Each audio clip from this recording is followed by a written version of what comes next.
안녕하십니까 여러분의 심리 멘토 박선입니다. 오늘은 제가 굉장히 뭔가 통하고 인간적으로 통하고 굉장히 제가 또 좋아하는 분을 모셨어요. 안주희 님이시고 지금 제 수업을 다 이미 들으셨고 평생 제자 과정에서 또 활약하고 계시는 분이십니다. 지금은 이제 프로젝트 파이낸싱 쪽으로 해서 주된 업무를 하고 계신데 그 전에는 뭐 세일즈 이런 걸 통해서도 월 3, 4천씩 더 이상 버는 그런 것도 증명하신 대단하신 분이에요. 자신의 소개를 좀 해주십시오. 네, 안녕하십니까. 저는 안주희라고 하고요. 원래는 이제 흑수저 인생 방관자에서 스승님 수업을 듣고 912억 세라믹 수저 인생 주인공으로 탈바꿈한 안주희라고 합니다. 뭐 저 만나시기 전에도 돈은 잘 버셨잖아요, 원래. 근데 제가 생각하기에 네. 제가 이제 912억이라고 말씀드린 이유는 제가 스승님 강의를 듣고 뭔가 인생을 어떻게 다뤄야 되는지 네. 그거를 좀 알게 된 것 같아요. 그래서 그 가치를 어떻게 매길까라는 생각을 하다가 스승님께서 월에 4억을 버시고 지금 19년째 같은 일을 하시면서 굉장히 농축된 지식을 저희한테 나눠주시잖아요. 네. 그래서 단순히 4억 곱하기 12개월 19년 곱하니까 912억 나오더라고요. 많이 나오네요. 네, 그래서 그냥 미니멈으로만 따져도 예. 912억의 가치를 가진 교육을 받았다라는 느낌에서 이제 912억 세라믹 수저. 어쨌든 흙은 계속 굽다 보면은 도자기가 되고 세라믹이 되니까 좀 더 강력한 이제 뭐 인생에서 좀 제가 좀 더 단단해지는 느낌이 되는 게 아닌가 싶습니다. 역시 그런 깊은 뜻이 평생 제자 과정에서 돈독해지잖아요. 교육과 함께 이제 서로 자신의 흉금을 다 터놓고 이야기를 하고 계속 발전하는 그 과정인데 저는 이렇게 안주희님의 표 내용을 들으면서 굉장히 울컥하기도 했고 굉장히 대단하신 분이다. 정말 감동을 많이 했었어요. 그래서 그 감동을 한번 남들도 한번 같이 느끼고 또 네. 희망을 또 찾을 수 있는 많은 부분이 있을 것 같아서 어렸을 때 어떤 상황과 어떻게 딛고 일어나서 노력을 더 하시고 발전하게 되셨는지 그 과정을 한번 설명해 주시면 좋을 것 같습니다.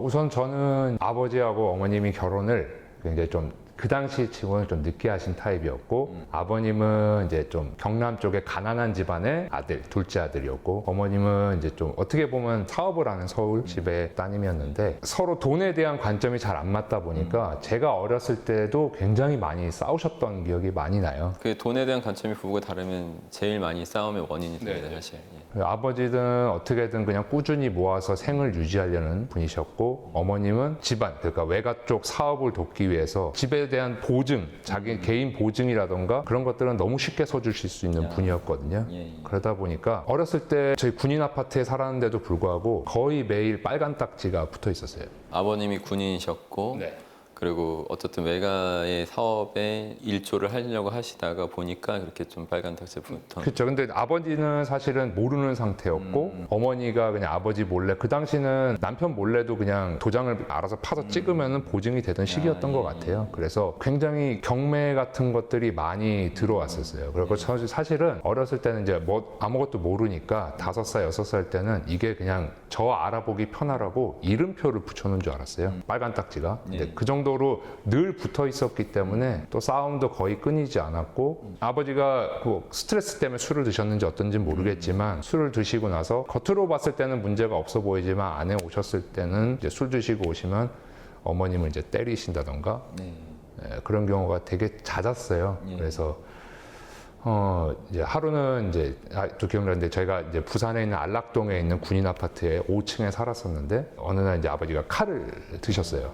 너무 좀 화가 좀 많이 나셨었나 봐요. 그래서 어머님한테 그렇죠. 네, 화가 너무 많이 났었는데 이제 칼을 휘두르시려고 하는데 우연찮게 이제 뭐 막아선 거죠, 제가. 그래갖고 사실 뭐 요런 왼쪽 쪽에 이제 찔려서 피가 나고 바로 이제 어떻게 이제 실려서 이제 응급 수술을 하고 저는 이제 아마 뭐 큰 상처는 아닐 수도 있는데 쇼크를 받았던 것 같아요. 네네. 그래서 좀 이제 안 좋은 상황으로 계속 치닫고 아버지는 결국 빚을 갚기 위해서 퇴직을 하셨어요, 군인을. 원래 본인은 군인이 끝까지 하고 싶으셨다고 하는데 그리고 이제 빚을 갚고 올라와서도 이제 안양에 이제 정착을 하게 됐거든요.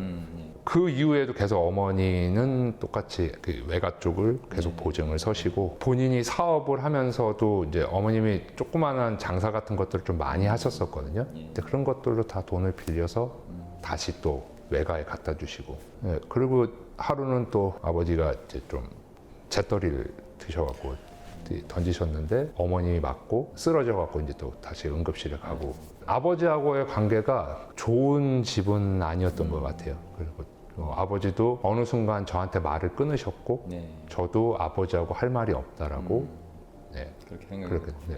그리고 이게 아버지한테 큰 상처를 받다 보니까 누구 앞에서도 말을 거의 안 하는 사람이었어요. 집에서도 거의 말을 안 하고 말을 하면은 뭐 동생하고 간단하게 얘기하는 정도. 동생이 여동생. 네, 여동생 5살 어린 여동생인데 동생도 많이 충격을 받았을 것 같은데. 동생은 전혀 기억이 없대요. 동생은 또 어머님이 그 가게를 하시면서 또 데리고 가셨어요. 그래서 거의 집에는 저 혼자만 있는. 친구들한테는 우스갯소리 친구들도 알고 있지만 예. 얘기하는데 제가 중학교 1학년 때부터 2학년 때까지 안양에 있는 양자각이라는 지금은 없어졌는데 중국집이 있거든요. 아, 예. 저녁을 거기서 거의 2년 동안 시켜 먹었어요. 멀리 그 똑같은 거를. 네, 그냥 짜장면 먹고 어느 날은 이제 아저씨가 너무 많이 매일 시키니까 이제 뭐 탕수육을 서비스로 주기도 하고 그랬는데 그 삶이 되게 좀 저한테는 되게 많이 다운 디프레스 되는 그쵸. 듯한 느낌이 당연히 되게 많이. 근데 되게 신기한 건 또 우울하다고 생각한 적은 없어요.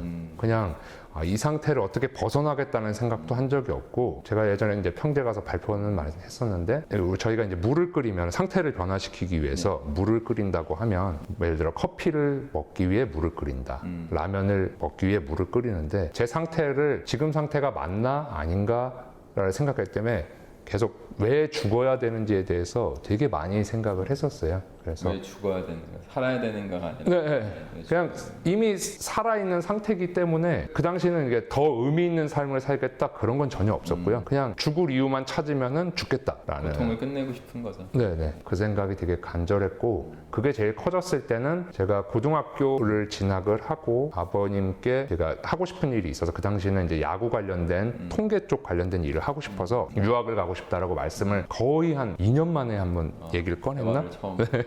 근데 아버지가 또 이제 노 하신 거죠. 지금 생각해 보면 이제 아버지의 돈적인 상황이라든가 그런 것들이 있기 때문에 이해는 하지만 그 당시는 반항기가 굉장히 강했기 때문에 전혀 이해를 못 하고 있었던 것 같아요. 그래서 그 뭐 좌절을 나름 또 한 번 했고. 네. 그래서 또 이제 계속 죽을 이유를 찾은 거죠.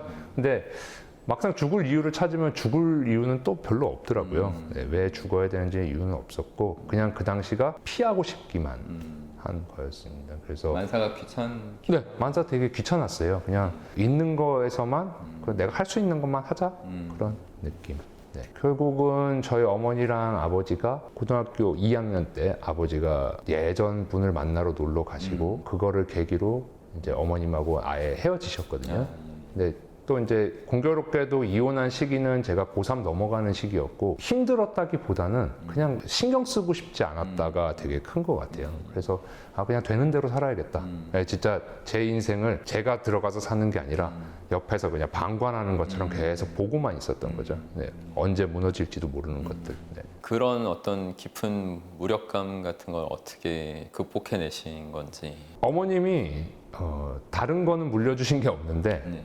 독서 습관은 좀 잘 물려주신 것 같아요. 집에 책을 좋아하셨어요? 네, 책 좋아하셨는데 좀 저하고 사실 책을 읽는 성향은 잘 안 맞으시긴 한데 집에 이제 장편 소설 같은 것들이 되게 많았어요. 태백산맥이라던가 그런 소설들이 많았는데 좀 이제 책을 읽고 좀 많이 버틴 것 같아요. 그래서 어느 순간 그냥 할 게 없으니까 집에서 할 게 없으니까 저녁에 있는 책을 꺼내 들었는데 그 책이 이제 빅터 프랭클의 죽음의 수용소. 네, 랑 저희 집에 있었던 게 솔제니친의 이반데니 수용소의 하루라는 책이 딱 그 두 권이 저한테 되게 많이 와닿았던 것 같아요. 특히 저한테 굉장히 많이 와닿았던 거는 뭐 스승님께서도 강의 때 말씀해 주시지만 빅터 프랭클의 그 삶에 대한 자세라던가 그런 것들이 이 사람은 어떻게 이럴 수가 있을까라는 생각을 좀 더 하게 됐고 내 삶보다 더 지옥이 있구나. 네네.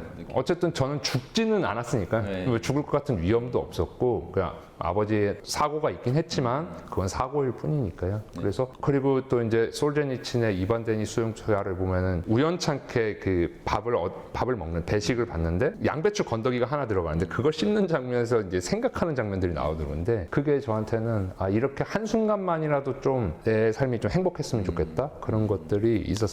예.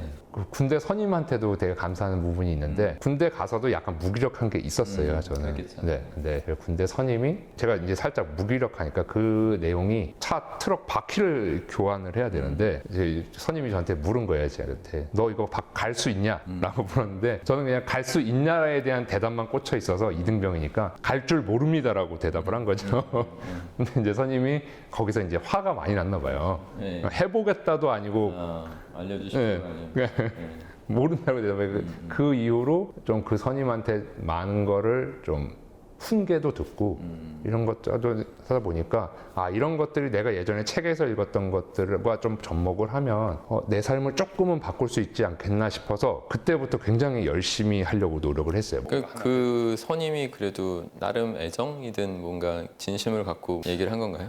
그건 잘 모르겠어요. 그건 잘 모르겠는데 그냥 어떻게 보면 꼴 보기 싫었을 수도 있고 그렇고요. 근데 어쨌든 그 선임 덕에 그 군대에서 좀 제가 많이 바뀌는 계기가 됐다. 뭔가 노력하는 어떤 모습들을 더 추출하는 그런. 네네. 그러다 보니까 재밌더라고요. 네. 군 생활도 의외로 되게 재미있게 해서 그런 것들이 이제 사회 나와서도 저한테 굉장히 좀 도움이 되지 않았나 싶습니다. 그럼 군대 나온 다음에는 이제 하신 일이 뭐예요? 군대 나온 다음에 제가 이제 복학하고 기간이 좀 길었어요. 4월에 전역을 하고 그 다음 연도 3월에 이제 복학을 해야 되는 거다 보니까 그 기간이 길어서 전역을 하자마자 한 거는 PC방 알바를 딱 2달 먼저 했고요. 그 다음에 야간 알바를 일부러 했어요. 돈을 더 준다 그래서. 근데 이제 그 당시에는 PC방에 쉬는 날이 아예 없었거든요, 알바가. 그 2달을 하고 나머지 이제 돈을 조금 많이 벌어놔야겠다 싶어서 이제 노가다를 그 당시 한 6개월 좀 넘게. 6개월이나. 제가 3일 해봤는데 이게 엄청 힘듭니다, 이게. 진짜. 그러면서 뭔가 단련이 됐던가요? 단련이 됐다기보다는 또 이제 되게 신기한 게 이게 사회로 나오니까 또 어느 정도 또 예전에 제가 다시 되는 것 같은 느낌이 들어요. 그래서 그게 어떻게든 좀 벗어나 보려고 그냥 뭐라도 하는 개념이었던 것 같습니다. 그러지 않으면 뭔가 힘든 마음의 그런 어떤 생각들, 뭐 과거 경험 이런 게 떠오르나요? 네, 네. 사실은 요즘에도 뭐 가끔, 아주 가끔 이제 아버지에 대한 기억이 안 좋은 기억이 많이 떠오를 때가 많아요. 근데 이제 스승님 강의를 듣고 제가 스스로 이제 최면을 하면서 굉장히 좀 많이 없애긴 했는데 그래도 가끔 생각날 때가 있습니다. 네. 네. 군대를 전역하고 나서 우연찮게 이제 아내를 만나게 됐고 제가 취미가 사진이거든요. 사진을 고등학교 때부터 찍었는데 전역하고 나서 사진 모임에 나갔는데 거기서 어떤 여자분을 뵀는데 야, 저분이랑 결혼할 것 같다라는 느낌이 들었어요. 근데 뭐 당시에 그분은 이제 결혼하실 분이 있었고 그럼에도 불구하고 이제 결국 결혼을 저랑 하셨는데 제가 이제 학생이고 돈이 없는 상태다 보니까 어떻게 이분하고 결혼을 할까 했을 때 이제 직업을 가져야겠다는 생각을 했었거든요. 직업을 가져야겠다고 생각했을 때 사실 대학생이다 보니까 뽑아주는 직업이 없었어요. 근데 제가 군대에서 읽었던 책 중에 부자 아빠 가난한 아빠라는 책이 있는데 거기서 꼭 영업은 한번 경험을 해봐야 된다라는 내용이 있거든요. 그래서 어떤 영업을 할까 하다가 뭐 제약 영업 이것저것 다 찾아봤는데 제약 영업도 다 대졸자만 뽑고 일반적인 업체들도 다 대졸자만 뽑았는데 그 당시 외국계 보험사가 대졸자가 아닌 재학 중인 사람들도 좀 많이 뽑았습니다. 그래서 그냥 우연찮게 보험을 하게 됐어요. 그게 제가 25살 때. 25살 네, 25살 때. 보험, 26살 때. 26살 때 네, 보험 영업을 해야겠다. 네. 저는 뭐 회사에서 가르쳐 주는 대로 하고 뭐 나가서 이 영업을 하고 했는데 사실은 제일 먼저 보험회사에서 알려주는 건 자기 가족들, 친구분들 혹은 지인 판매. 네, 지인 판매를 알려주시는데 그 왜냐면 이유는 있어요. 그래서 그렇게 첫 성공이 돼야지 이제 힘을 받아갖고 탄력이 생겨서 나가는데 저는 저희 아버지가 그게 되게 못마땅하셨나 봐요. 그래서 지인분들이나 가족분들에게 얘한테 뭐도 해주지 말라라고 얘기를 하셨어요. 제가 눈 앞에서 보는 앞에서. 일단 보험에 대한 어떤 그 세일즈 자체에 대한 어떤 경시 내지 그런 부분으로 그러신 것 같습니다. 주변 분들을 찾아다닐 상황도 아니었고 제가 가지고 있는 자산이라고 해봤자 노가다에서 모으는 얼마 안 되는 것들 뿐이니까 사실은 그것도 제 미천일 뿐이지 그게 아주 뭐 큰 돈이 아니니까요. 그렇죠. 그래서 제가 정한 거는 행동 반경을 줄여서 그 안에서 영업을 해야겠다라고 생각을 했어요. 제가 다니던 회사 근처가 굉장히 우리나라에서 큰 시장이 있는 데인데 주변에 보험회사들이 되게 많거든요. 근데 잘 안 가요, 그 시장을. 왜냐하면 이미 그분들도 들을 만큼 들었고 또 이제 하도 많이 오다 보니까 그분들도 막 이제 쫓아내기 바쁘시거든요. 너무 거절을 쉽게 당할 수 있겠다 해서 근데 저는 그런 거는 저한테는 크게 와닿지는 않았어요. 왜냐면 그게 와닿지 않았다는 거는 제 상황이 돈이 별로 없는 상황이었기 때문에 제가 이동할 수 있는 거리가 굉장히 한정적이었거든요. 네. 그래서 한 6개월 이상 계속 갔는데 안 되더라고요. 네, 알려준 대로 해도 안 되고 제가 나름대로 뭐 머리를 쓴다고 해도 안 되고 그리고 뭐 가면 그냥 쫓아내기 그냥 바쁘시세요. 그냥 얘기도 하지 말고 막 하는데 근데 이제 뭐 계속 간절한 마음은 되게 커졌죠. 요즘에는 이제 애를 낳고 나니까 간절한 게 뭔지 알겠더라고요. 애를 잃어버렸을 때 그 간이 절절한 마음은 간절한 마음이라고 요즘에는 알겠는데 그 당시에는 그런 게 없고 그냥 정말 좀 뭐라도 했으면 좋겠다라는 생각만 네, 있었습니다. 그러다가 우연찮게 이제 아내랑 마트를 이제 갔는데 마트에서 이제 이 카트를 끌고 있다가 앉았어요. 근데 앉는 데가 우연찮게 완구 코너 앞에 앉았거든요. 어떤 애가 엄마하고 아빠하고 얘기를 하다가 갑자기 울면서 아니, 안 사준다 그런 것 같아요. 울면서 갑자기 눕더라고요. 다리 들어 네, 네, 자리에 둘어 누워서 떼쓰는 걸 네, 네. 떼쓰는 걸 보고 되게 신기하다. 저렇게 하면 받을 수 있나? 라고 사주네. 신기하다. 부모가 마음이 약한가? 라고 했는데 사주는 것까지 확인. 사주는 것까지 확인을 했어요. 예. 그거 갖고 갔으니까요. 예. 그래서 갑자기 이제 뭔가 탁 하고 저한테 온 것 같아요. 그래서 스파크라고. 예, 예. 그래서 그 자리에 와이프한테 와이프가 가자 그랬는데 아, 네, 여기 앉아서 조금 더 볼 게 있다라고 얘기해서 와이프는 이제 계속 쇼핑을 좀 더 보고 앉아서 봤는데 그냥 사달라고 하는 애들을 부모들은 안 사주는데 이제 세 팀 봤거든요. 세 명이 누웠는데 눕는 애들은 다 사가더라고요. 그래서 아 나도 누워야겠다. 아, 내가 이게 어떻게 될지 안 될지는 모르겠지만 그냥 누워봐야겠다라는 생각을 해서 그 다음 날에 바로 이제 시장을 가서 어떤 가게 이제 그 전에도 몇 번 갔었지만 상대를 안 해줬던. 예, 예, 그 가게 앞에 가서 그냥 통로에 누워버렸어요. 입구 사람들 들락날락. 예, 예, 사람들 들락날락 하고 저거는 뭐 관계는 모르겠다라고 생각해서 이거라도 안 하면 아무것도 해보고 나서 결과가 안 나오면 어쩔 수 없지만 안 되면은 어쩔 수 없겠지만 그래도 해보긴 해야겠다 싶어서 그냥 누웠어요. 일단 눕고. 네. 누웠는데 어떻게 하든. 처음에는 뭐 이제 소리 지르시더라고요. 뭐 하는 짓이냐고. 근데 저는 그냥 그 사실은 뒤돌아서 눕다가 다시 옆으로 눕고 그런데 하다 보니까 그렇게 저는 시간이 되게 짧게 지나갔다고 생각했는데 너무 저도 긴장한 상태였으니까요. 눕고 나니까 오히려 긴장은 안 되더라고요.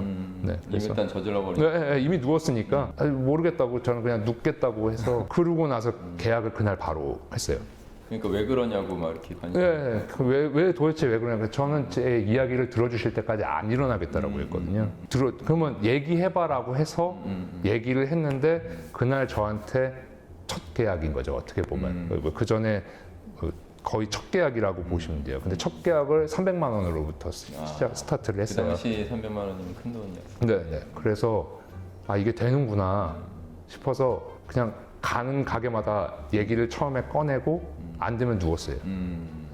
안 되면 눕고 그래서 그냥 거의 제가 원하는 계약은 다 하다 보니까 좀 이제 수입이 많아졌고 네, 그다음부터는 조금 되게 재밌었던 오히려 그게 저한테는 이렇게 하면 세일즈라는 것들이 어떻게 하는지는 모르겠지만 내가 가진 무기가 하나 생겼다라는 생각은 좀 많이 들더라고요. 그럼 그렇게 눕기 시전을 하니까 바로 어느 정도로 성과가 나던가요? 그 전까지는 수입이 제로였다가 네, 눕고 나고 그달 이제 받은 수입이 3천만 원. 그달 첫 달. 네, 첫 달에. 받은 게 3천만 원. 네, 네. 그 당시 3천만 원이면 지금 훨씬 큰 돈이잖아요. 사실상.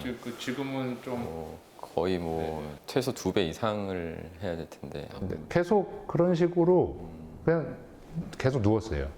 네, 근데 어느 정도 되니까 그 다음부터 이제 누울 필요가 없어진 그 소개만 해도 네, 어느 그 눕는 것도 잠깐 한때지. 네, 네, 네. 계속 뭔가 성과 내고 하니까 네. 더 이상 귀한 몸이 돼서 누울 필요 없는. 네, 네. 근데 뭐 귀한 몸이라기보다는 이제 뭐 눕는 걸 얘기를 들으셨기 때문에 안 넣어도 된다라고 얘기부터 해보라고, 네, 네. 그렇게 된 것 같아요. 그럼 경찰이 신고해버릴 거야. 뭐 이런 식의 생각을 할 것 같아요. 그런 적은 없었네요. 실제 경찰서에 간 적이 있어요. 네, 신고를 당해서 남대문 경찰서가 굉장히 가까워요. 네, 파출소 그냥 신고하면 저 갔는데 왜 그랬냐고 이제 물으셨어요. 조사는 해야 되니까. 난 영업하고 싶었다라고 얘기했어요. 근데 그게 영업 방해라고 말씀해 주시더라고요. 그게 영업 방해인지 아닌지는 사실 나는 지금 신고당하기 전까지 몰랐고 그게 영업 방해라고 해도 이분한테 도움이 된다라고 생각한다라고 얘기했어요. 네. 소신을 밝히고. 네, 네. 그래서 그분이 그냥 애매하죠. 네, 애매하니까 다음부턴 그러지 마세요라고 했는데 그냥 가서 다음에 또 그랬어요. 네, 예. 네. 결국 그분도 해줬나요? 네, 네. 그분도 들어주셨어요. 앞으로의 어떤 계획, 뭐 이렇게 삶의 어떤 방향성 이런 건 어떻게 되실까요? 우선은 아까 제가 처음에 제 소개를 했던 것처럼 제가 이제 세라믹 수조로 다시 태어났다고 생각을 하거든요. 스승님 강의를 통해서 그냥 제가 인생 방관자처럼 계속 살아왔어요, 사실은. 근데 이제 이제 내가 인생의 주인공이 돼야겠다라는 생각을 하게 됐고 제일 중요한 건 사실은 스승님 강의를 들으시면 아시겠지만 스승님 강의가 인생은 최면이다라는 핵심이 결국은 저는 그 애국심에서 온다라고 네, 생각하거든요. 그 부분들을 어쨌든 저희가 인간이 변화하기 위해서는 의식과 무의식 환경을 변화시켜야 되는데 그 중에서도 늘 큰 거는 무의식이니까요. 이 무의식에 접근하는 방법에 대한 변화를 알려주셨어요. 그러니까 이 변화를 통해서 제가 느낀 거는 나도 좀 더 의미 있는 삶을 살아야겠다라는 생각을 많이 하게 됐고요. 그 의미 있는 삶에서 좀 다른 분들을 저처럼 상처가 있거나 혹은 이제 다른 상처를 갖고 있거나 하시는 분들을 좀 위로해 줬으면 좋겠다라는 생각을 해서 기본적인 프로젝트 파이낸싱은 계속 진행을 하지만 좀 이제 다른 업무로서 심리적인 어떻게 보면 힐링? 제 표현으로 말씀드리면 저희가 강아지가 있으면은 제가 굉장히 우울할 때도 강아지는 제 말을 그냥 제가 막 다 들어주고 또 이제 저를 핥아줘서 기분 좋게 해주고 또 이제 산책을 같이 가야 되기 때문에 결국은 제가 밖으로 나갈 수 있는 힘을 주거든요. 그래서 그런 좀 힘이 될 수 있는 사람이 돼서 사회에 조금이라도 도움이 됐으면 좋겠다라는 생각을 하고 있습니다. 멋진 생각입니다. 감사합니다. 자신과 같은 어떤 고통, 경험 이런 걸 한 사람들한테 좀 더 치유의 어떤 그런 존재로서 기능도 하고 싶다. 충분히 뭐 하실 수 있는 분이라는 거 알고 있습니다. 예. 여러분도 이렇게 뭐 힘든 상황에서도 희망을 놓지 않고 지식의 힘을 믿고 정말 그걸 또 실천까지 해서 더 멋지게 노력하시면 좋을 것 같아요. 감사합니다.